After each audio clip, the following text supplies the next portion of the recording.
दर्शक महानुभावहरू हार्दिक स्वागत गर्न चाहन्छौँ। अमेरिकाको डीसी महानगर क्षेत्रबाट सञ्चालित अङ्कीय पत्रिका विद्युतीय पत्रिका eNepali.com मा सम्पूर्ण हाम्रा दर्शकहरूलाई हार्दिक स्वागत गर्न चाहन्छौँ। म विजय थापा र आज हामी यहाँहरूलाई सिधा अमेरिकाको राजधानी वाशिंटन डीसी वरपरबाट सिधै नेपालको काठमाडौँ लाँदैछौँ। काठमाडौँमा पनि हाम्रो तपाईको स्वास्थ्य र हाम्रो तपाईको स्वास्थ्य र हाम्रो चासो साप्ताहिक कार्यक्रम अन्तर्गत आज हामी छाला रोग विशेषज्ञ डाक्टर रोसिना पौडेलजीसँग छाला र यसैको सम्बन्धी सेरोफेरो बारे कुराकानी गर्नेछौँ र सबैभन्दा पहिले डाक्टर साहब यहाँलाई अमेरिकाबाट हार्दिक स्वागत छ। डाक्टर साहब नमस्कार। नमस्ते विजयजी। डाक्टर साहब सन्चै हुनुहुन्छ? सबै आरामै छ। उता के छ? हजुर यहाँ पनि ठिकै छ। अब डाक्टर साहब तपाईहरु पनि अग्रपन्थीमा रही हैन कोरोनाको बिरामीहरुसँग भन्दा पनि छाला रोग सम्बन्धी भए पनि काम गरिरहनु भएको छ। नेपालमा त बढ्दै गरेको देखियो, संक्रमण बढ्दै गरेको देखियो, अमेरिकामा पनि त्यस्तो छ। डाक्टर साहब सबै ठिकै छ हैन त? अहिलेसम्म त ठिकै नै छ भन्नुपर्छ। केसेसहरु बढिरहेको त छ, तर अहिलेसम्म चाहिँ अब त्यस्तो एकदमै धेरै बढेको छैन। जे होस् अहिलेसम्म कन्ट्रोलमै जस्तो छ बाहिरको कम्प्यारिजनमा चाहिँ। अब अहिलेसम्म सेफ नै छ भन्नुपर्ला। हजुर।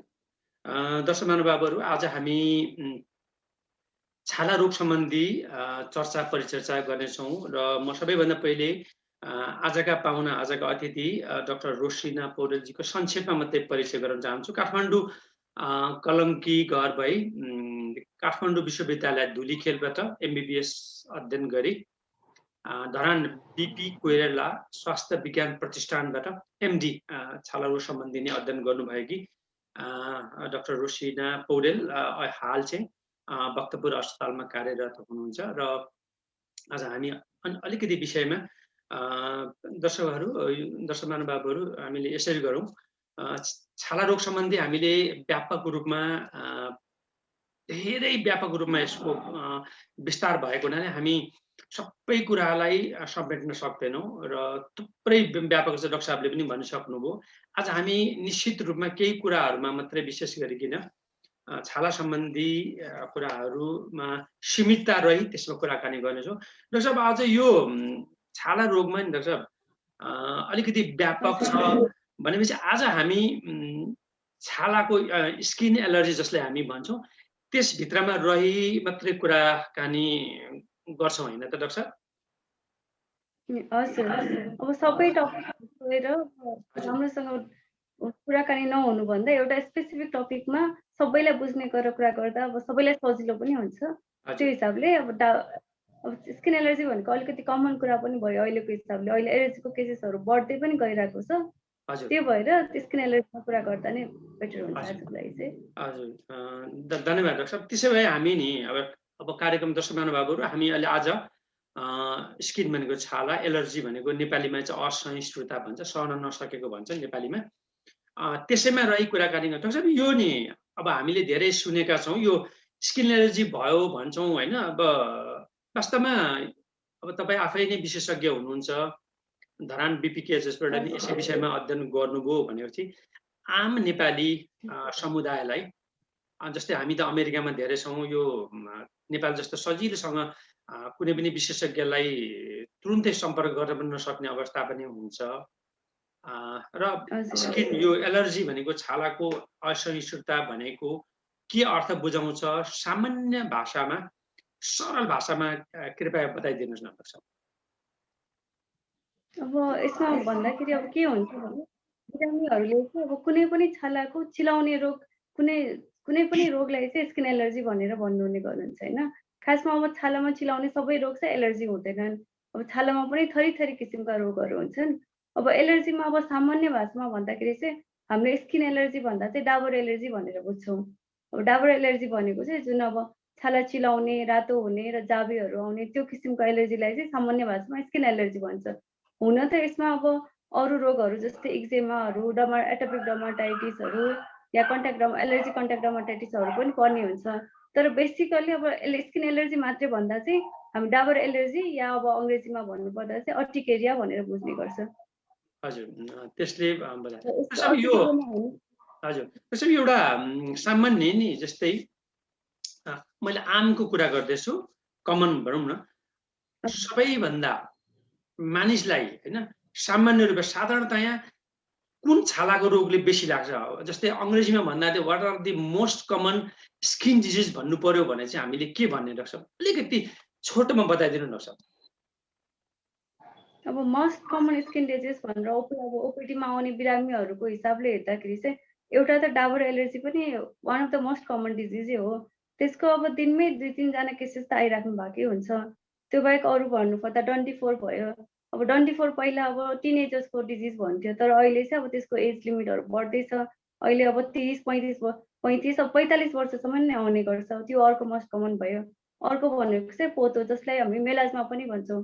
त्यो पनि एकदमै कमन छ अहिले। पहिला चाहिँ अब केटीहरूमा कमन भए पनि अहिले अब दुईटै वर्गमा कमन हुन थालेको छ मेलाजमा भन्ने पनि। त्यो बाहेक अब अरू एक्जेमाहरूको केस, अब एक्जेमा पनि थरीको हुन्छ। अब एक्जेमामा एटोपिक एक्जेमा, सिबोरिक एक्जेमाहरू त्यो पनि अलिक धेरै कमनै छ। अब त्यो पछिको पङ्क्तिमा राख्नु पर्दा चाहिँ अब इन्फेक्सनहरू या अब तपाईँको यही सोरियासिसहरू त्योहरू चाहिँ अलिकति पछि आउँछ। त्योहरू चाहिँ अब त्यति धेरै कमन हुँदैन, त्यो चाहिँ अलिक पछिको पङ्क्तिमा पर्छ। अब त्योभन्दा पछि राख्दाखेरि चाहिँ अब जेनेटिक डिजिजहरू हुन्छ, जो चाहिँ अलि अब तपाईँको कमन हुँदैन, त्यो चाहिँ रेयर डिजिजहरूतिर जान्छ। कमनमा चाहिँ यही डन्डी फोर, अब यो दाँतको सङ्क्रमणहरू, पोतो, चाया, योहरू चाहिँ अलिक कमन डिजिजहरूमा हुन्छ। त्यसको चाहिँ रेगुलर बेसिसमा तपाईँको केसलोडहरू धेरै नै हुने गर्छ। डाक्टर साहब, मैले अघि हामीले दर्शकहरूलाई पनि भनिहाल्यौँ, हाम्रो चाहिँ आज हामी एलर्जी जसलाई असहिष्णुता भन्छ नेपालीमा, त्यसै विषयको सेरोफेरोमा रही हुनाले त्यसै यो छालाको एलर्जी हुने कारणहरू के हुन्? अब कारणहरू भनेर सुरु गर्दाखेरि सर्वप्रथम त अब छालाको एलर्जी, अब यो डाबर एलर्जी हुनको लागि चाहिँ अब कति केसेसमा चाहिँ तपाईँको कुनै पनि कारण हुँदैन। त्यो सुरुमा भनेको कारण चाहिँ तपाईँको 50% भन्दा बढी केसेसमा यसको कुनै पनि कारण हुँदैन। त्यही भएर मैले अगाडि नै भनिहालेँ। अब कारणहरूमा भन्दाखेरि चाहिँ अब सुरुमा त सङ्क्रमणबाटै सुरु गरौँ। सङ्क्रमण अब जुन पनि प्रकारको हुनसक्छ, जस्तो भाइरल सङ्क्रमण, अब जसमा चाहिँ तपाईँको यो पिनासहरू, फेरिन्जाइटिस अनि हेपाटाइटिस बी, सीहरू पर्छ। ब्याक्टेरियल सङ्क्रमण जसले चाहिँ अब तपाईँको युरिनरी ट्र्याक इन्फेक्सनहरू गराउँछ या डाइरियाहरू गराउँछ, जस्तो प्यारासाइटिक इन्फेक्सन जसमा चाहिँ अब जुकाहरू पर्छ, त्यो भयो। अर्को भनेको अब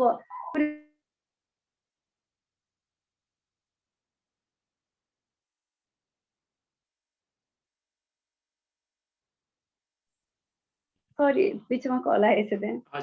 कुनै पनि बिरामीले औषधिहरू खाइराख्नु भएको छ, जस्तो यो दुखाइको औषधि जुन एनासिड्सहरू खानुहुन्छ, या मुटुको रोगको लागि खाने औषधि जस्तो एस्पिरिनहरू हुन्छ, मोर्फिन, कोडिन जुन दुखाइको लागि खाने औषधि, र अब सामान्य ज्वरो आउँदाखेरि हामीले खाने कमन एन्टिबायोटिकहरू जस्तो बिटा ल्याक्टम एन्टिबायोटिक्सहरू, त्यो कारणले पनि डाबरहरू आउने गर्छ।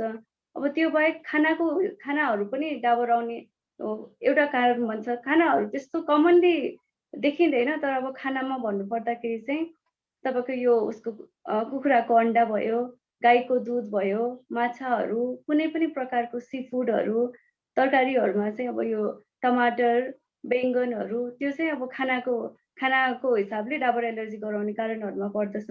त्यो बाहेक किराहरूको टोकाइहरूले हुने गर्दछ। र त्यो बाहेक अब कुनै पनि बेलामा भ्याक्सिन लगाएको बेलामा पनि यो अर्टिकेरियाहरू आउने चान्सेस हुन्छ। अब यो भयो कारणहरू। त्यसबाहेक पनि अब कसैलाई चाहिँ पानी छुँदाखेरि नै डाबर आउने, या कसैलाई घाममा गएर केही बेर बस्दाखेरि नै डाबर आउने पनि हुनसक्छ। अब कसैलाई चिसो हावा या चिसो हुँदाखेरि आउने, या त्यस्तै तातो हावा या तातो हुँदाखेरि पनि आउने हुनसक्छ। अब कसैलाई चाहिँ भाइब्रेसनले गर्दा पनि आउने हुन्छ। भाइब्रेसन भनेको अब जगिङ गर्दाखेरि या अब टावलहरूले अब नुहाइसकेपछि टावलहरूले रब गर्दाखेरि त्यो कारणहरूले पनि आउने हुन्छ। अब यसमा कारणहरू चाहिँ धेरै हुन्छ, तर सबैमा कारण हुन्छ भन्ने जरुरी चाहिँ हुँदैन। हजुर डाक्टर साहब, त्यसो भयो भने नि डाक्टर साहब, अब यो तपाईँले आफै बताउनु भयो कि यो के कारणले हुन्छ भनेपछि डाक्टर साहब, यो मान्छेलाई ठन्डा भनेको जाडोमा पनि बाहिर गऱ्यो भने एलर्जी हुने हैन, गर्मीमा पनि हुने हुन्छ। जस्तै यो अमेरिकामा कुरा गर्दैछु। जस्तै नेपालमा त एउटा कोठामा नि तपाईको वातानुकूलित भन्छ नेपालीमा, एसी भन्छ, एउटा मात्रै खोलेको हुन्छ। अमेरिकामा के हुन्छ भने केन्द्रीय भनेको सेन्ट्रलबाट हुन्छ, सबैतिर जाने पनि हुन्छ। अब एकजनालाई चाहिँ यो एसीबाट ज्यादै गर्मी जाडोमा भयो भने पनि त्यस्तो हुने हो। त्यस्तोमा चाहिँ कसरी बचाउने, कसरी बस्ने, केही सुझावहरू हुन्छ हुन सक्छ डाक्टर साहब? अब यसमा अब कसैलाई अब गर्मीको कारणले हुन्छ भने पहिलो कुरा त कारणलाई नै हटाउनु पर्यो। अब गर्मी सहन सक्दैन भने गर्मीबाट टाढा रहनु पर्यो हैन। हजुर गर्नुपर्ने नै कुरा भयो। अर्को भनेको अब गर्मीबाट सहनै मिल्दैन भने अब जुन एलर्जीको हामीले सामान्य औषधिहरू जुन तपाईँ अब आफै पनि गएर ओभर द काउन्टर लिन मिल्ने औषधि पाउँछ। अब त्यो त्यस्तो कडा पनि हुँदैन त्यो औषधिहरू। त्यो औषधिहरूको लागि प्रेस्क्रिप्सन पनि चाहिँदैन। अब त्यो औषधिहरूको सेवन गरेर पनि कन्ट्रोल गर्न मिल्छ। तर पनि प्रमुख अब कुनै कारणले हुन्छ भने प्रमुख उपचार चाहिँ त्यो कारणलाई नै हटाउनु पर्ने हुन्छ सुरुमा चाहिँ। अब त्यो हटाउनै मिल्दैन भने औषधि कन्ट्रोल गर्न चाहिँ मिल्छ। हजुर। जस्तो यो कारण नहटाएपछि हजुर निर्मूल हुने त भएन। डाक्टर साहब मैले किन कुरा गरेँ भने सुरुमा अमेरिका आएका मान्छेहरूले कुनै पसलमा काम गरेर कुनै ठाउँमा काम गर्दाखेरि चाहिँ जाडो महिनामा आयो भने एक त किनभने अब गर्मी महिना आयो भने कुनै ठाउँमा एकदम चिसो हुन्छ, कुनैमा एकदम तातो बनाएको हुन्छ। त्यस्तोमा हामी आउँदा चाहिँ कस्तो नयाँ अमेरिका आगमन भएका व्यक्तिहरूलाई चाहिँ काममा जाँदाखेरि एकदम चिसो लाग्ने, एकदम त्यस्तो लाग्ने हुन्छ। हामी त नेपालमा त्यो वातानुकूलित हैन सबै राखेर त्यसरी हैन नभुर्केको ठाउँ मान्छेहरूलाई चाहिँ एकदम अप्ठ्यारो हुन्छ। त्यसपछि चाहिँ हुन्छ हामीलाई पहिले आउँदा त्यस्तो हुन्थ्यो भने अहिले त्यस्तो हुन्थ्यो भने अहिले चाहिँ हामीलाई त्यस्तो हुँदैन भनेपछि डाक्टर साहबले भने जस्तै त्यस्तोबाट टाढा आफूले नै पहल गर्नु पर्यो डाक्टर साहब हैन त? हजुर, मेन त प्रमुख त कारणलाई नै प्रयास गर्नु पर्यो। अब त्यो पोसिबल छैन भने चाहिँ अब अरूतिर जाने हो। तर कारण नहटाइकन रोग निर्मूल पार्न त गाह्रो नै हुन्छ नि त। त्यो हिसाबले चाहिँ कारण हटाउनु पर्ने हुन्छ। हजुर, दर्शक महानुभावहरू यहाँहरूका पनि केही जिज्ञासाहरू छन् भने हाम्रो आजका अतिथि छाला रोग विशेषज्ञ हाम्रो रोशिना पौडेलजीलाई केही जिज्ञासा पनि राख्न सक्नुहुन्छ। हामी पछाडि पनि हामी यो कुरामा तपाईहरुको कुरालाई तपाईको जिज्ञासालाई सम्बोधन गर्नेछौँ। त्यसो भए अघि तपाईले भनेको थियो नि भन्नुभएको थियो नि अब कारणहरू पनि भन्नुभयो के कारण हुन्छ भन्नुभयो। अब यो हामी पनि हाम्रो एउटा कुनै पनि परिवारमा चाहिँ छाला रोगबाट हैन पीडित भएका व्यक्तिहरू लगभग एक सदस्य एउटा परिवारमा एउटा सदस्य प्राय भएको हुन्छ र प्राय चाहिँ खानाहरू पनि बार्ने अवस्थामा यो नखानु भनेर सामान्यतया छालाको रोग लाग्ने मान्छेहरूलाई भनौँ अघि भन्नुभयो सबभन्दा त भन्नुभयो डन्डीफोर भन्नुभयो एक्जेमा भन्नुभयो अर्को त्यो पोतोहरू भन्नु सामान्य यी चाहिँ लाग्ने रहेछन्। अनि यस्ताबाट चाहिँ खानाहरू के बार्नुपर्छ एउटा सामान्य रूपमा केही भन्न मिल्छ डाक्टर? अब खानाहरूको हिसाबले भन्नुपर्दाखेरि चाहिँ सबैमा खाना बार्न जरुरी हुँदैन किनकि अब खानाले गर्दा एलर्जी हुने भनेको चाहिँ एकदमै न्यूनतम हुन्छ। एकदमै कम व्यक्तिमा मात्रै खानाले गर्दा एलर्जी हुने हुन्छ। त्यो भएर अब एक दुईजनामा देखिने कुराको लागि सबैलाई खाना बार्न लगाउनु चाहिँ अलि मिल्दैन पनि उपयुक्त पनि हुँदैन।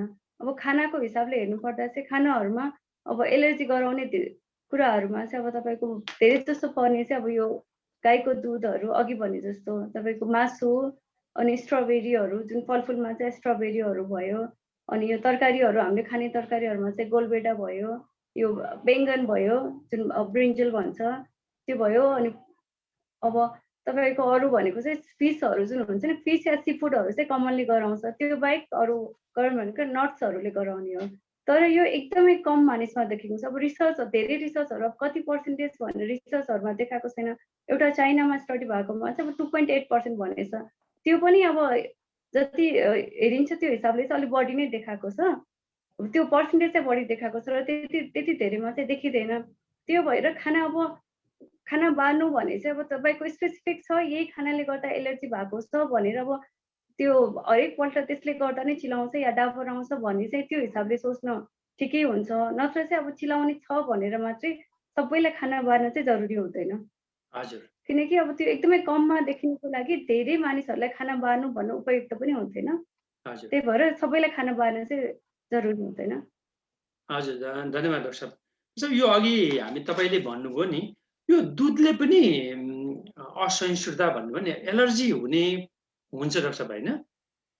हजुर अन्त चाहिँ यो दुधले नेपाली मासु अन्डा सबैले हुन्छ हुन चाहिँ। हजुर स्ट्रबेरी भन्नुभयो नि डाक्टर साहब स्ट्रबेरी जो भुइँ ऐसेलुले पनि र पिच भन्नुभयो नि आलु आलु बखडाहरूले पनि बनाउँछ एलर्जी हुने। अब एलर्जी त हुन त सबै खानाहरूले नै हुन्छ होइन। अब नर्मली कुनै न कुनै व्यक्तिलाई हुन सक्ने चान्सेस चाहिँ हुन्छ नि, अब हुँदै हुँदैन त भन्न मिल्दैन। हरेक खानाले एलर्जी गर्न सक्छ, त्यो चान्सेस चाहिँ भइरहेको छ। अब कुनले कति गराउँछ त्यो हिसाबले मात्रै हेर्ने हो होइन। अब स्ट्रबेरीहरू यो मिट फिस अनि यो सी फुडहरू चाहिँ अलिक कमनली गराउनुमा पर्छ। अरूहरूले पनि नगराउने चाहिँ होइन, तर खानाहरूले एज सच कम नै गराउँछ कि। गराउन चाहिँ जुन खानेकुराले पनि गराउन सक्छ। ए हजुर डाक्टर यो अलि यहाँ जानकारी राखेँ डाक्टर यो अमेरिकामा नि अमेरिकामा चाहिँ धेरै जस्तो बालबालिकाहरूलाई होइन यो बदमबाट वञ्चित गरिरहेको हुन्छन्। नेपालमा के छ डाक्टर साहब एलर्जीको कुरामा चाहिँ? के को भन्नुभयो? बदमबाट बनेकाहरू पिनट्स भन्छ नि हजुर, यहाँ चाहिँ अमेरिकामा हुँदैन। हजुर नेपालमा के छ डाक्टर साहब? पिनट्सहरूको चाहिँ के छ भने पिनट्सहरूको अब त्यो एलर्जिक रियाक्सनहरू एनाफाइलेक्सिस हुने चान्सेस बढी हुन्छ। त्यो भनेको चाहिँ अब ज्यानमै जोखिम हुन्छ। त्यसमा चाहिँ अब तपाईँको यो जुन सास फेर्ने नलीहरू सुन्निएर सास फेर्न गाह्रो हुने त्यो भयो भने त्यहाँबाट पल पर्ने पनि त्यस्तो धेरै केसेस देखेको छ। अब इम्युनिटीको हिसाबले अब यहाँ नेपालमा चाहिँ के हुन्छ एक्सपोजर धेरै हुन्छ, त्यही भएर इम्युनिटी अलिकति बढी हुन्छ। अब अमेरिकामा भन्नुपर्दाखेरि चाहिँ अलिकति प्रोटेक्टेड इन्भाइरोमेन्टमा हुन्छ, त्यही भएर त्यो इम्युनिटी डेभलप हुने भनेको चाहिँ जति एक्सपोज हुन्छ त्यसको अगेन्स्टमा सेल्सहरू बनेर डेभलप हुने होइन। अब एक्सपोजर नै कम भएपछि पछि हुने अब एलर्जिक रियाक्सनहरू हुने चान्सेस बढी हुन्छ नि त। त्यो भएर अब नेपालमा त एक्सपोजर धेरै हुन्छ किनकि हामी अब त्यो एक्सपोजर हाम्रो बच्चैदेखि एक्सपोजरहरू धेरै भइरहेको हुन्छ। अब खेल्ने खानेकुरा जस्तो पनि खाने त्यस्तो हिसाबले चाहिँ अब अमेरिकामा त्यस्तो नभएको कारणले चान्सेस चाहिँ बढी हुन्छ रियाक्सनको। भनेको जोखिमपूर्ण भएर अब त्यो बार्ने हिसाबले चलन चलेको हुन सक्छ। डाक्टर यो अमेरिकामा बच्चाहरूलाई सुरुमै तिमीलाई चाहिँ कुन कुन कुराबाट चाहिँ असहिष्णुता भनेको एलर्जी छ भनेर सुरुमै गरेको हुन्छ, अनि यो खाना नदिनु यो खाना दिनु यो खाना नदिनु भनेर बुवा आमाले सुरुमै भनेको हुन्छ। नेपालमा अहिले के छ डाक्टर साहब त्यस्तो खालको प्रक्रियाहरू? जस्तै हामीलाई त कुन चिजले कुन खानाले हामीलाई एलर्जी भनेको असहिष्णुता हुन्छ भन्ने नै थाहा छैन भनेपछि नेपालमा त्यो किसिमको छ कि छैन डाक्टर साहब? मैले जोडिहालेँ यसमा। त्यस्तो अब कुन खानाले एलर्जी हुन्छ भनेर त अब तपाईँको टेस्टहरू नगरिकन यतिकै भन्नु त गाह्रै हुन्छ। अब त्यो टेस्टहरू पनि अब यो अब डाबर एलर्जी भएको या एलर्जी भएको मान्छेहरूलाई पनि खासै खानाको एलर्जीसँग त्यति कमनली टेस्ट पनि गरिँदैन यहाँ। प्लस खाना अब धेरैजना बिरामीहरूले त आफै पनि अब मलाई खाएपछि चिलाए जस्तो हुन्छ त्यही भएर मैले खाना छोडेँ भनेर आफै पनि बारिराख्नु भएको हुन्छ। यो मासुहरू यो आलुहरू सबै बारेरै बस्नुहुन्छ धेरैजनाहरू चाहिँ। तर अब टेस्ट हुने र बच्चैदेखि अब यो बार्ने भन्ने चलन चाहिँ यतातिर त्यस्तो छैन, त्यसै गर्ने गरेको छैन। डाक्टर साहब यो अर्को जिज्ञासामा आउनुभन्दा अगाडि एकजना मन्दिरा कार्कीजीले जिज्ञासा राख्नु, नमस्कार म्याम, मेरो नि स्किन एलर्जी 24 आवर नै आउँछ, डाबर आउँछ, डर्माटोलोजिस्टमा ट्रिटमेन्ट गर्दा नि निको भएन, डेली औषधि खान्छु, यसको समाधान के छ भनिदिनुहोस् न भन्नुभएको छ। मन्दिराजी भन्नुभयो होइन? हजुर हजुर मन्दिराजी अब यस्तो हुन्छ डाबर एलर्जी भनेको चाहिँ तपाईँको आउने जाने क्रम हुन्छ। 24 घन्टामा पनि अब आउने 1-2 घन्टामा हराएर फेरि अब नयाँ ठाउँमा अर्को आउने हुनसक्छ। अब डाबर एलर्जीमा अब तपाईँको 2 प्रकारले वर्गीकरण गर्छ, एक्युट र क्रोनिक भनेर। एक्युट भनेको अब 6 हप्ताभन्दा कमकोलाई हुन्छ, क्रोनिक भनेको 6 हप्ताभन्दा पनि लामो समय गयो भने हुनसक्छ कहिलेकाहीँ अब डाबर पनि अब दीर्घ रोग जस्तो बन्न सक्छ। अब जस्तो प्रेसर रोग, यो प्रेसरको रोगहरू, हाई बिपीहरू हुन्छ, अब त्यसमा चाहिँ अब औषधि खायो भने कन्ट्रोल हुने जस्तो डाबर एलर्जीमा पनि कहिलेकाहीँ चाहिँ लामो समयसम्म औषधि सेवन गर्नुपर्ने हुन्छ। अब कतिजना बिरामीहरूलाई चाहिँ तपाईँको औषधि सेवन गरेको बेलामा चाहिँ कन्ट्रोल हुने, तर औषधि छोड्ने बित्तिकै आउने हुनसक्छ। अब त्यस्तो केसमा या अब एकदमै लामो समयसम्म गयो या औषधि खाँदा खाँदा पनि कन्ट्रोल भएन, या अब 2-3 वटा औषधि थप्दाखेरि पनि गाह्रो भइरहेको छ, अब के कारणले भएको भनेर टेस्टहरू गरेर कारण पत्ता लगाउन त सकिन्छ। तर पनि अब त्यो केसमा चाहिँ औषधि सेवन चाहिँ लामो नै गर्नुपर्ने हुन्छ र रेगुलर बेसिसमा गर्नुपर्ने हुनसक्छ। त्यसो यो काम गर्ने ठाउँमा नि डाक्टर साहब यो तपाईँले भन्नुभयो नि, त्यसो अब हामीले कहिलेकाहीँ नि यो बक्साहरू हुन्छ नि, कुनै सामानहरू ल्याएको, कुनै चाउचाउको बट्टाहरू, त्यो जुन कुट भन्छ नि होइन, कार्टन, त्यसले यसो हातमा लाउँदाखेरि अथवा त्यसो गर्दा पनि चिलाउनेहरू नै हुन्छ होइन डाक्टर साहब। यो त्यसको लागि चाहिँ सामान्य रूपमा तपाईँहरूले अब अमेरिकामा त्यस्तो औषधि पाइन्छ कि पाइँदैन, सामान्य रूपमा चिलाइरहने हातमा पनि पाखुरामा चिलाइरहँदाखेरि चाहिँ के औषधि प्रयोग गर्दा राम्रो, मलम प्रयोग गर्दा राम्रो हुन्छ डाक्टर साहब? अब एलर्जीको लागि अब त्यो जुन हामीले औषधि चलाउने छ त्यो चाहिँ ओभर द काउन्टर ड्रग हो। अब त्यसको लागि प्रेस्क्रिप्सन चाहिँदैन होइन। अब त्यहाँ पनि त्यो ओभर द काउन्टर नै पाउने हुन्छ। अब कमनली चलाउने भनेको चाहिँ एन्टिहिस्टामिनिक हो। एन्टिहिस्टामिनमा चाहिँ अब तपाईँको सेट्रिजिन पर्छ, फेक्सोफेनाडिन पर्छ, लोराटिडिन, डेस्फ्लोराटिडिनहरू पाउँछ। यो चाहिँ तपाईँले आफै गएर किनेर खान सक्ने औषधिहरू, र यो औषधि अब लामो सेवन गर्दा पनि त्यस्तो असर नै गरिहाल्ने हुँदैन, किनकि अब यो औषधिको एउटा प्रमुख असर भनेको चाहिँ अब यो पनि जेनेरेसनमा डिभाइड गरेको छ। सुरुको जेनेरेसनहरूले चाहिँ अलिकति निन्दा लागे जस्तो हुने, आलस्य जस्तो हुने गराउँछ। अब पछिको यो फेक्सोफेनाडिन, लोराटाडिनहरूले चाहिँ अब त्यो इफेक्टहरू पनि कम गराउने हुन्छ। अब त्यो लामो अब चिलाउने समस्या धेरै छ, लामो समय गइरहेको छ भने त्यो औषधिहरूको सेवन गर्दाखेरि चाहिँ हुन्छ। हजुर डाक्टर साहब, यहाँ हामीलाई प्रत्यक्ष प्रसारणमा हेटौँडा नेपालबाट राधिका श्रेष्ठ, जो चाहिँ अहिले न्यू जर्सीमा हुनुहुन्छ, उहाँले पनि नमस्कार गरिरहनु भएको छ।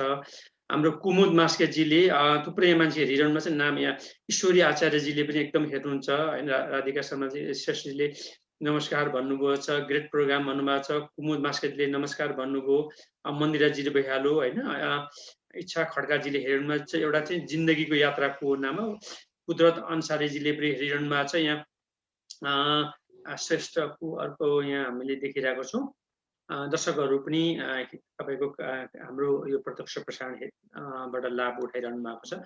त्यसो अब त्यसो हो भने नि, यो अघि हामीले स्किन एलर्जी भनेको, डाबर भनेको एलर्जी, असहिष्णुता भनेको के हो भन्ने पनि तपाईँले प्रकाश पार्नुभयो, के कारण पनि भनिदिनु भयो, के बार्न जरुरी छ भन्ने पनि भन्नुभयो। अब डाक्टर साहब, यसको चाहिँ पत्ता लगाउने जाँचहरू चाहिँ के कस्ता किसिमका जाँचहरू चाहिँ गर्न सकिन्छ, अनि थाहा हुन्छ कि यो यी कारणले गर्दाखेरि चाहिँ तपाईँलाई यो हुँदो रहेछ भनेर, यस बारेमा अलिकति केही चर्चा गरिदिनु डाक्टर साहब।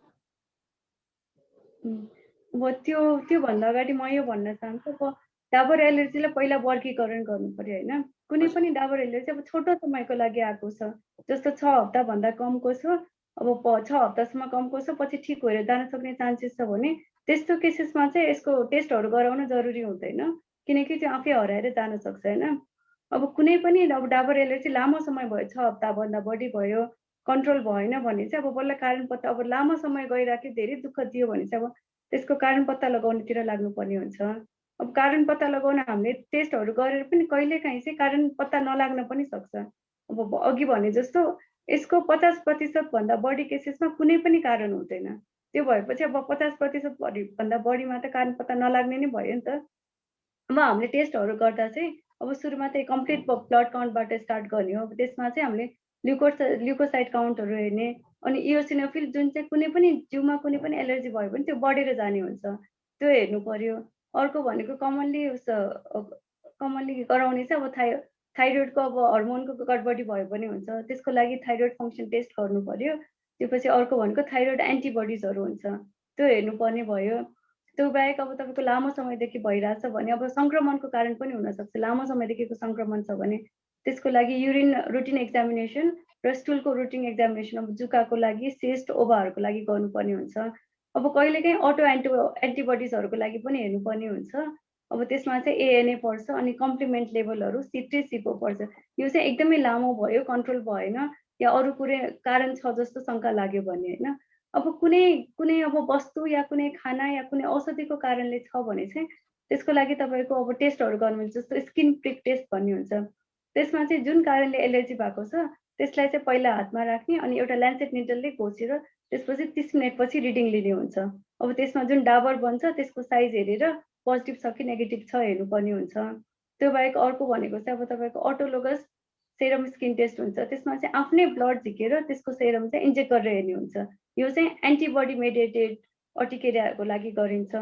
अब त्यो बाहेक अब प्याच टेस्टहरू पनि गरिन्छ, तर प्याच टेस्ट चाहिँ अर्टिकेरिया भन्दा पनि कन्ट्याक्ट डर्माटाइटिसहरूको लागि बढी हुने गर्छ। अब अर्टिकेरिया अब कहिलेकाहीँ चाहिँ तपाईँको 24 घन्टाभन्दा बढी पनि रहन सक्छ। त्यो भयो भने हामीले अब भास्कुलाइटिस भन्ने अर्टिकेरियल भास्कुलाइटिस भन्ने हुन्छ। अर्टिकेरियल भास्कुलाइटिस भनेको चाहिँ अब त्यो त्यो सानो नलीमा असर गरेर यसमा चाहिँ अब जिउमा अरू भागमा पनि असर गर्न सक्छ। जस्तो खुट्टा दुख्ने, तपाईँको उसमा यो मृगौलाहरूमा असर गर्ने, पेटमा असर गर्ने, जिउहरूको अरू भागमा असर गर्ने हुनसक्छ। त्यस्तो केसमा चाहिँ अब केही शङ्का लाग्यो, अब भास्कुलाइटिसतिर गइरहेछ भने अब मासुको जाँच, जसलाई चाहिँ स्किन बायोप्सी भन्छ, त्यो पनि गर्न सक्ने हुन्छ। तर यो टेस्टहरू गर्दा गर्दै पनि कहिलेकाहीँ कारण पत्ता नलाग्न सक्छ। कारण सबैमा हुन्छ भन्ने जरुरी हुँदैन र स्किन टेस्ट गरेर कारण पत्ता लागे पनि औषधिहरू त अब तपाईँको एलर्जीको औषधि त उही नै चल्ने हुन्छ। त्यही भएर सबैमा टेस्ट गर्न पनि जरुरी हुँदैन र औषधले कन्ट्रोल गर्दैछ भने अब तपाईँको एक्सटेन्सिभ टेस्टहरू कतिचोटि पाएको पर्दैन के। तपाईँको अब हेरेर कुनै अब एकदमै गाह्रो छ, औषधिले कन्ट्रोल भएन भने मात्रै हामी टेस्टतिर जान्छौँ। नत्र चाहिँ औषधि अब त्यही एलर्जीको औषधिहरू लामो सेवन गर्ने नै अब बेटर हुन्छ, किनकि टेस्टहरूबाट सधैँ पत्ता लाग्छ भन्ने हुँदैन। हजुर। यो जस्तै टेस्टहरू चाहिँ हजुर, गर्न चाहिँ हुन्छ कारण पत्ता लगाउनको लागि, हजुर, तर कारण पत्ता लगाउँछ भन्ने ग्यारेन्टी चाहिँ हुँदैन। हजुर। त्यसो भयो नि अब यो छालाको एकपल्ट रोग लागेपछि नि अब जस्तै रक्तचाप जस्तै, मधुमेह जस्तै निको हुँदैन त डाक्टर साहब कहिले पनि? के हुन्छ? लगातार जस्तै लगाइरहनु पर्ने भन्ने हुन्छ, के हुन्छ जस्तो? छालाको धेरै रोगहरू पनि निको नहुने प्रकारको रोगहरू छ। जस्तो अब 24 पनि आजकल त अब निको नहुने रोगमै पुगिसक्यो। पहिला पो अब टिनेजरमा आउँथ्यो भनेर अब ठिक हुने, पछि अब उमेर पुगेपछि ठिक हुन्छ भने त्यो अहिले लामो जान थालेको छ। पोतोको अब कम्प्लिट केयर गरेन, रेगुलर बेसिसमा ट्रिटमेन्ट गरेन भने त्यो पनि निको हुन गाह्रो हुने हुन्छ। अब यो सोरियासिसहरू, इक्जेमाहरू, यो एटोपिक इक्जेमाहरू यो चाहिँ लामो दीर्घकालीन जाने रोगहरू। जस्तो अब यो प्रेसर, सुगरहरू जस्तो रोगहरू जुन औषधि खायो भने कन्ट्रोल हुन्छ र आफूले स्याहार गर्नुपर्छ, त्यस्तै रोगहरूमा पर्छ। छालाको अब धेरै जसो रोगहरू अहिले अब निको नहुनेमा पर्ने रोगहरू पनि धेरै नै छ। हजुर डाक्टर साहब त्यसमा यो चाहिँ अब त्यही प्रेसर, सुगर जस्तो गरेर कन्ट्रोल गर्नुपर्ने भयो। डाक्टर साहब हजुर, यो छाला होइन यो शरीरको अङ्गको सबैभन्दा ठुलो भागै हो डाक्टर साहब होइन, अङ्ग नै हो। सो यो किन महत्त्वपूर्ण हुन्छ? छालाको त्यस्तो महत्त्व किन छ डाक्टर साहब? अलिकति जोड दिनुहोस् न डाक्टर साहब यो। एउटा चाहिँ तपाईँले आफै नै भन्नुभयो, हजुर, छाला हाम्रो शरीरको सबभन्दा ठुलो अङ्ग भयो होइन? हजुर, अनि यो हाम्रो शरीरको ब्यारियर सिस्टम भयो। अब कुनै पनि कीटाणु आयो, कुनै पनि बाहिरबाट केही वस्तु आयो भने फर्स्टमा टक्राउने हाम्रो छालासँग हुन्छ नि त। हजुर, यो त फर्स्ट डिफेन्स मेकानिजम भयो। यसले चाहिँ हामीलाई बचाइरहेको हुन्छ। अब यसमा केही डिफेक्ट भयो, ब्यारियर सिस्टममा केही डिस्फङ्सनहरू भयो भने अब त्यो सङ्क्रमण हुने, अब त्यसले गर्दा अरू समस्याहरू आउने र छालाको समस्याहरू पनि अहिले जटिल समस्याहरू नै हुन थालेको छ। त्यो हिसाबले चाहिँ अब छाला अब हाम्रो अब सौन्दर्यको हिसाबले पनि त एउटा महत्त्वपूर्ण अङ्ग भयो। किनकि अब हजुर, यसको केयर गरेर यसलाई मेन्टेन गरिरहेछ भने अब यो सौन्दर्यको हिसाबले पनि राम्रो मानिन्छ। अब त्यो कुराहरू प्लस एउटा डिफेन्स मेकानिजम पनि भएर अब यसको महत्त्व चाहिँ अलिक धेरै नै हुने गर्छ हजुर, र यसको केयर गर्न पनि जरुरी भयो त्यो हिसाबले। हजुर, फर्स्टबाट कसैले तपाईँले बाहिरबाट हेर्दाखेरि फर्स्टमा देखिने त स्किन भयो नि त। हजुर, त्यो हजुर, हिसाबले अब फर्स्ट इम्प्रेसन जस्तो पनि पार्ने हुन्छ। हजुर। यो अ, कुराहरूले गर्दा चाहिँ अलिक महत्त्वपूर्ण नै हुन्छ। हजुर। दर्शक महानुभावहरू अमेरिकाको वासिङ्टन डिसी क्षेत्रको वरपरबाट सञ्चालित अङ्कीय पत्रिका, विद्युतीय पत्रिका eNeplis.com मा पुनः फेरि एकपल्ट हार्दिक स्वागत गर्न चाहन्छु। म विजय थापा। डाक्टर साहब होइन रोसिना पौडेल जो काठमाडौँ कलङ्की निवासी हुनुहुन्छ। कलङ्की अर्को ठाउँ डाक्टर साहबले भन्नुभएको थियो, डाक्टर साहबको निवासी हुनुहुन्छ र अघि भन्नुभयो हामी उहाँले काठमाडौँ विश्वविद्यालय केयु भन्छ, जसलाई हामी केयु भनेर धुलीखेलबाट एमबिबिएस गर्दै त्यसपछि धरान पिपी कोइराला विश्वेश्वर प्रसाद कोइराला स्वास्थ्य विज्ञान प्रतिष्ठानबाट एमडी छाला रोग सम्बन्धी नै गर्नुभएको र हाल भक्तपुर अस्पतालमा छाला रोग विशेषज्ञको रूपमा काम गरिरहनु भएको छ। सर यसै बिचमा एउटा यहाँ जिज्ञासा आयो, त्यो पनि पढिदिनु पर्छ है त। विकास सुनुवारले लेख्नुहुन्छ, नमस्कार डाक्टर, मेरो वाइफको अनुहारमा चाया पोतो आएको छ, घरेलु उपचार धेरै गरे तर हटेको छैन, निगो हुने कुनै उपचार र औषधि छ कि भनेर जिज्ञासा राख्नु। उहाँको नाम के भन्नुभयो? विकास सुनुवार। विकास चाहिँ वो पोतो भनेको चाहिँ अब एउटा दीर्घकालीन रोग जस्तो हुन्छ होइन, त्यो एकचोटि आएपछि निको हुन चाहिँ अलिकति अप्ठ्यारो हुन्छ। सर्वप्रथम त तपाईँले अब उहाँको श्रीमतीको भन्नुभएको होइन? हजुर। सर्वप्रथम गर्नुपर्ने भनेको चाहिँ घामबाट पुरै रूपमा जोगाउनु पर्ने हुन्छ। यसमा चाहिँ अलिकति घामले पनि असर गर्ने हुन्छ। त्यही भएर सबभन्दा इम्पोर्टेन्ट चाहिँ सनस्क्रिन हुन्छ। सनस्क्रिन अब तपाईँले रेगुलर बेसिसमा लगाउनु पर्यो र दिनमा अब सक्छ भने 3 चोटि लगाउने, नभए पनि मिनिमम 2 चोटि चाहिँ लगाउनु पर्ने हुन्छ। अब एकचोटि लगाएको सनस्क्रिनले 3 देखि 4 घण्टा मात्रै काम गर्ने भएकोले तपाईँले एटलिस्ट 2 चोटि लगाउनु पर्छ, यो 9 बजेबाट 4 बजेसम्मको घामबाट जोगाउनको लागि। अब त्यसपछि त्यो दाग हटाउनुको लागि भनेर अब क्रिमहरू उपलब्ध हुन्छ, जुन नाइट क्रिम या तपाईँको दिनमा पनि लगाउन मिल्ने गरेर क्रिमहरू उपलब्ध हुन्छ, त्यो पनि रेगुलर बेसिसमा गर्नुपर्ने हुन्छ। अब धेरै नै छ भने अब खाने औषधि पनि सुरु गर्न मिल्छ। त्यो खाने औषधि सुरु गरेर तपाईँको अब खाने औषधि रेस्पोन्स हेरेर 3 to 6 मन्थ गएर त्यो पछि तपाईँको एउटा अब एन्टी डिपिगमेन्टिङ एजेन्ट र सनस्क्रिन चाहिँ लाइफ टाइम नै कन्टिन्यू गर्नुपर्ने हुनसक्छ।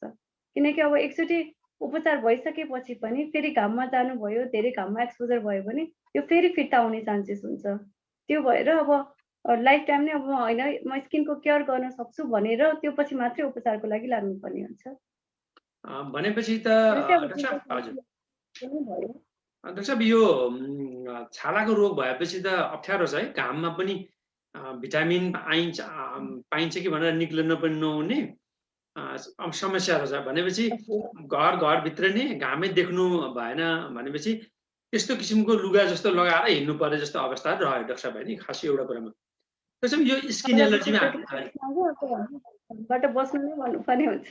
हजुर होइन, घाममा गएर घामको उपचार भएको रोगहरू पनि छ छन त, जस्तो सोरियासिसहरूमा यो चाहिँ अब उपचारको विधिमा पनि प्रयोग हुन्छ, तर धेरै जस्तो केसेसमा अब घामबाट बस्नु नै भन्ने हिसाबले जानुपर्ने हुन्छ।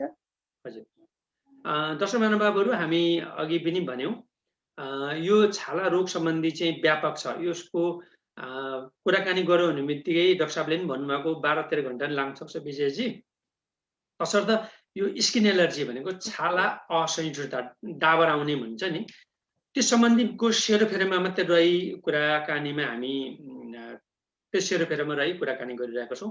किनभने यसलाई धेरै व्यापक लिनुभयो भने एक्जाममा गऱ्यो भने त्यसको पनि हुन्छ, डन्डीफोरको कुरा गऱ्यो भने फेरि त्यहाँ पनि समय लाग्ने हुनाले हाम्रो समय सीमित भएको हुनाले यसैमा मात्र रहेको सहज जानकारी गराउँछौँ। डाक्टर साहब यो अब छाला रोगको होइन असहिष्णुता स्किन एलर्जीको उपचार कसरी गरिन्छ? अघि त हल्का त भन्नुभयो उपचारको कुराहरूमा, के यो पूर्ण रूपमा निको हुन्छ त? अब उपचारमा भन्दाखेरि चाहिँ सर्वप्रथम त अब काउन्सिलिङ चाहिँ यसमा धेरै इम्पोर्टेन्ट हुन्छ।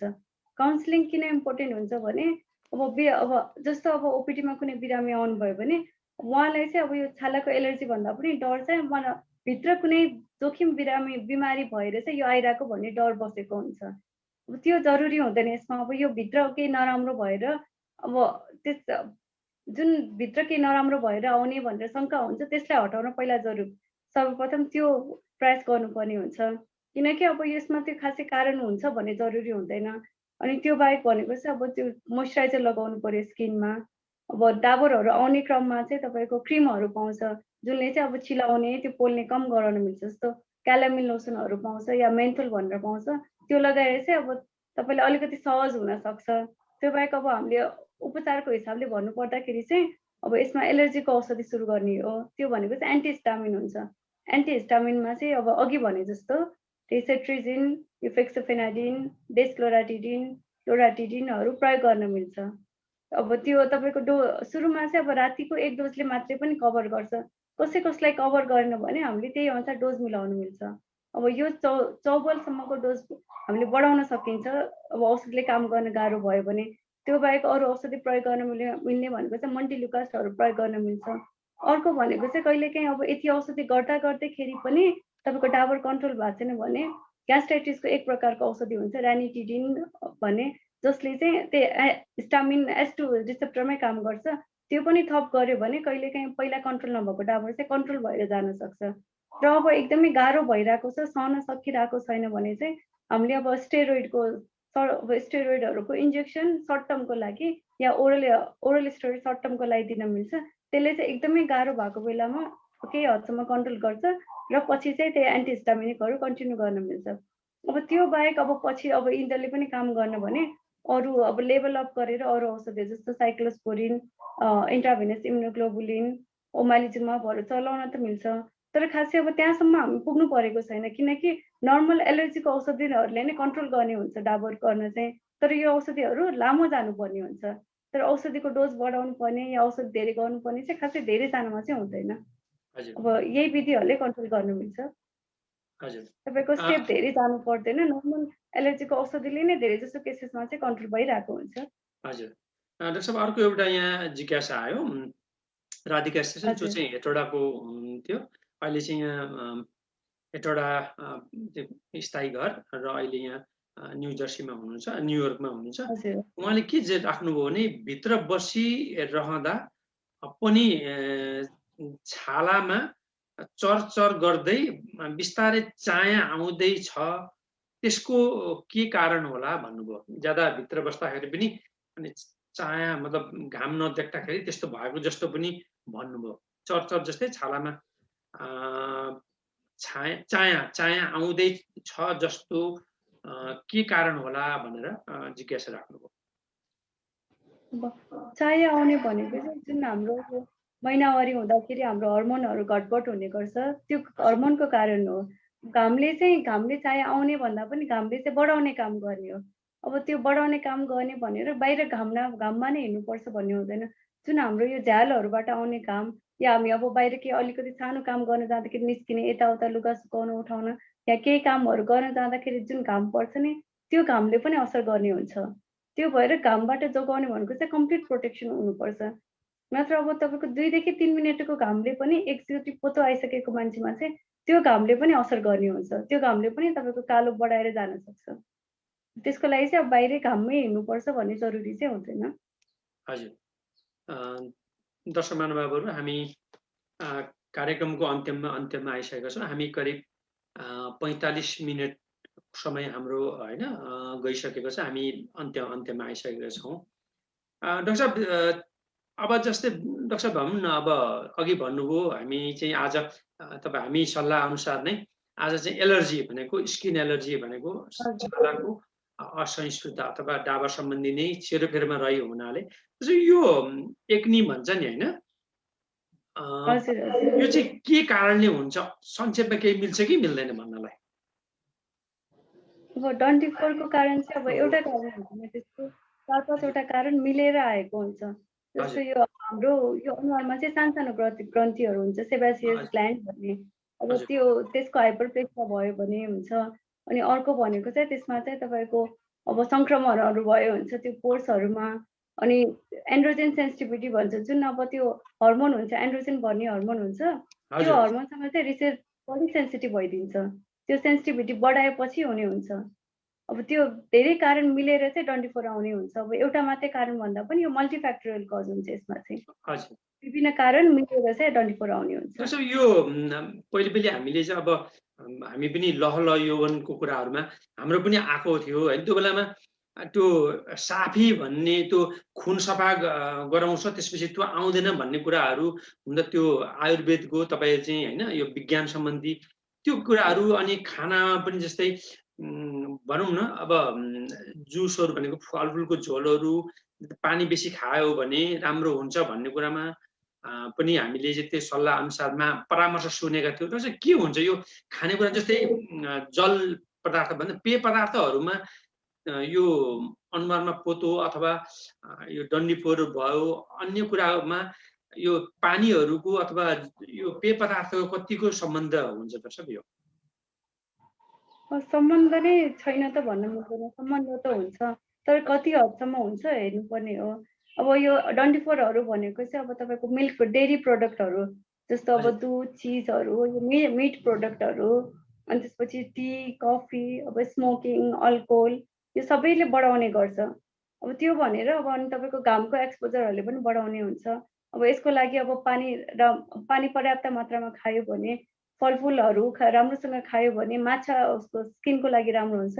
त्योहरूले केही हदसम्म त रिलेटेड हुन्छ तर त्यो मेन्टेन गरेर नै आउँदै नआउने चाहिँ आउँदैन। अब त्यसले अलिकति केही कम गर्न चाहिँ मद्दत गर्छ तर त्यो पुरै कन्ट्रोल गरेर आउँदै नआउने बनाउन चाहिँ हुँदैन किनकि यो भित्री कारणले गर्दा आउने हो।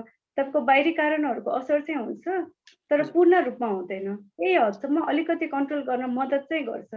हजुर दर्शक, एउटा हाम्रो सहकर्मी हामीसँग काम गर्ने भारतीय मूलकी महिलाले सोधिन्, उहाँले चाहिँ पन्जा लगाएर, किनभने हामी पन्जा लगाएर काम गर्दाखेरि यो भनौँ न यो हाम्रो मुड्कीमा मास्तिरपट्टि कालो कालो कालो दाग लागेछ। मतलब त्यो लगाएपछि होइन, मतलब पन्जा लगाएर नाइट्राइट त्यो के अरे बैजनी रङको लगाउँदाखेरि कालो कालो दाग लागेछ। अनि चापासम्म ठाउँमा दाग दाग दाग कालो खालको दाग भयो। यसको लागि चाहिँ के हुनसक्छ एकपल्ट चिकित्सकजीलाई सोधिनु न भन्नुभएको छ। अब त्यसको लागि त अब तपाईँको पुरै अब के कसरी सुरु भयो कति समय भयो के भयो भनेर सबै नै जानकारी हुनुपर्ने हुन्छ र प्लस तपाईँको अब कुन कुन भागमा छ कालो दाग कहाँ फैलिएको छ कुन रूपमा फैलिएको छ त्यो हेर्नुपर्ने हुन्छ। अब कालो दाग मात्रै भनेर अब यो हुनसक्छ भनेर भन्न चाहिँ अलिकति अप्ठ्यारो नै पर्छ। अब किनकि अब कालो दाग भएको रोगहरू पनि धेरै हुन्छ जस्तो कन्ट्याक्ट पिगमेन्टेसनहरू हुन्छ जुन चाहिँ अब तपाईँले टेप जुन भन्नुभयो रबर ग्लोभ युज गरेपछि त्यो ठाउँमा चाहिँ एलर्जी भएर पिगमेन्टेसनहरू हुन सक्छ। नाइट्राइट भनेको त्यो जुन चिकित्सकहरूले त्यो लगाउने हुन्छ नि, त्यो भन्दा पनि अर्कै खालको त्यो नाइट्राइट भएको त्यो बैजनी रङको पन्जा लगाउँदा चाहिँ दाग लागेको होइन, त्यही कारणले हुन्छ हुँदैन त्यो त अब हेरेर मात्रै भन्न मिल्छ। यतिकै अब तपाईँको अब पुरा डिटेल हिस्ट्री नभइकन अलिकति अप्ठ्यारो नै पर्छ त्यो भन्न त, किनकि कालो दागहरू बस्ने रोगहरू चाहिँ अलिक धेरै नै हुन्छ। त्यसमा चाहिँ अब त्यो सबै कुरा सुनेर मात्रै अब एनालाइज गर्न मिल्छ। हजुर, भनेपछि तपाईँको सल्लाह चाहिँ त्यो अब किनभने तपाईँ त्यहाँ हुनुहुन्छ होइन, ऊ चाहिँ अमेरिकामा चाहिँ त्यो एकपल्ट हेरेर कस्तो भएको छ अनि जाँच गरेर योलाई यो भएको हुन्छ भन्ने भन्दाखेरि चाहिँ तपाईँको सुझाव चाहिँ उहाँले छाला रोग विशेषज्ञसँग चाहिँ एकपटक परामर्श लिनु पर्यो डाक्टर साहब, होइन त? हजुर हजुर, किनकि अब यसमा अब कालो दाग मात्रै भनेर उपचार गर्न मिल्ने भएन नि त। अब कुन कुन ठाउँमा फैलेको छ, कुन तरिकाले फैलेको छ, कति समय भयो, कतिको कहाँ बढेर गएको छ, त्योसँग सम्बन्धित अरू चिलाउने या अरू केही समस्याहरू छ कि छैन, मुखभित्र अरू केही घाउहरू छ कि छैन, त्यो सबै सोध्नुपर्ने हुन्छ। त्यो भएर चाहिँ अब कालो दाग मात्रै भनेर अब यही हो भनेर फेरि त्यो हुन सक्छ नहुन सक्छ, त्यो अलिकति अप्ठ्यारो पनि पर्छ। हजुर, धन्यवाद डाक्टर साहबलाई, धेरै धेरै धन्यवाद यी नेप्लिज परिवार तर्फबाट। डाक्टर साहब, जाँदा जाँदै नेपालमा त चिकित्सकहरू छाला रोग कुनै पनि विशेषज्ञलाई तुरुन्तै हामी सल्लाह लिन सकिन्छ, आजको भोलि पनि हुनसक्छ। अमेरिकामा अलिकति यहाँ चाहिँ प्रक्रिया होइन, प्राथमिक चिकित्सक भन्छ होइन, प्राइमेरी डक्टरबाट उसलाई गर्नु पर्यो, उहाँ लिनु पर्यो, धेरै समय लाग्ने हुन्छ। अमेरिकामा बसेका होइन पहिलो पुस्ता भन्छ, अमेरिकामा चाहिँ फर्स्ट जेनेरेसनहरू विभिन्न कारणले विद्यार्थीबाट होइन चिट्ठा परेर अथवा विभिन्न कारणले अमेरिका आएका छन्। त्यस्ता व्यक्तिहरूलाई चाहिँ यो छालाको रोगबाट बस्छ विभिन्न किसिमका होइन, यहाँ त समुद्रमा जाने चलन हुन्छ, विभिन्न किसिमको होइन घाममा हिँड्ने चलन पनि हुन्छ। त्यस्तालाई होइन एउटा आफू चिकित्सक छाला रोग विशेषज्ञ भएको हैसियतले सामान्य केही भनौँ न 2-4वटा चाहिँ मूल मन्त्र भन्छ, टिप्सहरू डाक्टर साहब दिनुहोस् न। अब स्किन केयरको लागि टिप्स भन्दाखेरि चाहिँ 3टा इम्पोर्टेन्ट कुरा हुन्छ हैन। एउटा चाहिँ क्लेन्जिङ हो, भनेको छाला सफा राख्नु पर्यो। अब दिनभरि बाहिर गएर त्यो छालाहरू पोर भएको हुन्छ, हाम्रो छालामा जुन सानो छिद्रहरू हुन्छ त्यो ब्लक भएको हुन्छ, त्यसलाई राति खोल्नु पर्ने हुन्छ। राति अब मेकअपहरू लगाएको सबै त्यो सफा गर्नुपर्ने हुन्छ, त्यसलाई चाहिँ अब क्लेन्जिङ भन्यो हैन। त्योपछि सेकेन्ड स्टेप भनेको चाहिँ मोइस्चराइजिङ हुन्छ। अब छालालाई पर्याप्त मात्रामा मोइस्चराइज नपुग्न सक्छ, त्यो भयो भने छालाको तपाईँको ब्यारियर सिस्टमहरू डिस्फङ्सन हुने या छाला चाँडो चौरी पर्ने, छाला चाँडो बुढो हुने समस्याहरू हुनसक्छ। त्यही भएर मोइस्चराइज गर्न एकदमै जरुरी हुन्छ। र तेस्रो स्टेप भनेको चाहिँ तपाईँको सनस्क्रिनहरू लगाउन जरुरी हुन्छ, किनकि घामको विकिरणबाट धेरै नेगेटिभ असरहरू हुने गर्दछ। त्योबाट बच्नको लागि चाहिँ सनस्क्रिन पर्याप्त मात्रामा लगायो र रेगुलर बेसिसमा लगायो भने चाहिँ तपाईँको छालाले स्वस्थ रहन मद्दत गर्छ।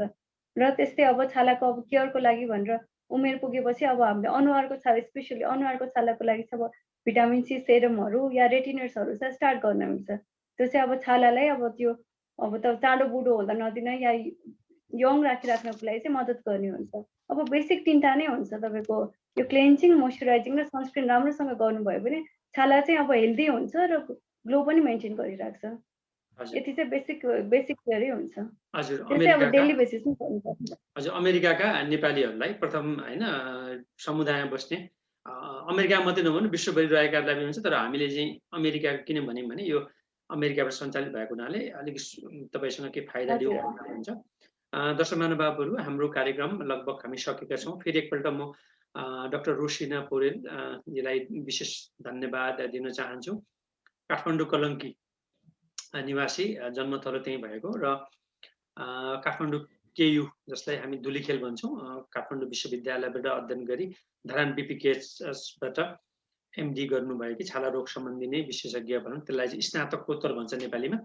स्नातकोत्तर गर्नुभएको, हाल चाहिँ भक्तपुर अस्पतालमा कार्यरत हुनुहुन्छ। यहाँहरूका कुनै यहाँहरूले यदि लामो समयसम्म साथ दिनुभयो, यहाँहरूलाई मुरीमुरी धन्यवाद दिँदै एकपटक ई नेप्लिस परिवारको तर्फबाट डाक्टर रोसिना पौडेल र विशेष गरिकन म अमेरिकामा रहनुभएका हाम्रा साथी डाक्टर सन्तोष सापकोटा, जसले समन्वय गरिदिनु भयो रोसिना पौडेलजीलाई, डाक्टर सन्तोष पौडेल डाक्टर सन्तोष सापकोटाजीलाई पनि धन्यवाद दिन्छु। सन्तोषजी टिकटकमा व्यस्त हुनुहुन्छ, उहाँको पनि हामी टिकटक हेरिरहन्छौँ। यति भन्दै डाक्टर पौडेलजी यहाँलाई पनि अमेरिकाबाट हामी चाहिँ अहिले चाहिँ शुभ प्रभात भन्न चाहन्छौँ र नेपालमा चाहिँ शुभ रात्रि भन्दै बिदा हुन चाहन्छु। डाक्टर केही छ अन्त्यमा केही छुट्नै अब भनौँ न छुटेका केही कुराहरू विजयजीले मलाई यो सोधिदिनु भएको भए म भन्ने थिएँ, सोध्नु भएन भन्ने त्यस्तो केही लागेको छ डाक्टर साहबलाई? त्यस्तो त्यो भन्दा पनि म पनि हजुरलाई धन्यवाद भन्न चाहन्छु। हजुरले चाहिँ मलाई अब जनमानसमा कनेक्ट गर्ने एउटा मौका दिनुभयो। अब यो भनेको अब हामीले एकअर्कासँग सेयर गरेर अब कतिजनालाई चाहिँ अब थाहा नहुन सक्छ या कतिजनाको अब केही अभाइलेबल नहुन सक्छ अब फेसिलिटीहरू, त्यो भयो भने यहाँबाट पनि केही हेल्प हुन्छ भने त्यो अब हाम्रो लागि पनि खुसीको कुरा हुन्छ नि त। त्यसको लागि चाहिँ धेरै धेरै धन्यवाद दिन चाहन्छु। हजुर, त्यसो भए हामी सम्पूर्ण दर्शकहरूलाई एक हैन 10 अङ्गुला जोड्दै नमस्कार गर्दै बिदा हुन चाहन्छु। डाक्टर साहब नमस्कार। हस् त, नमस्ते।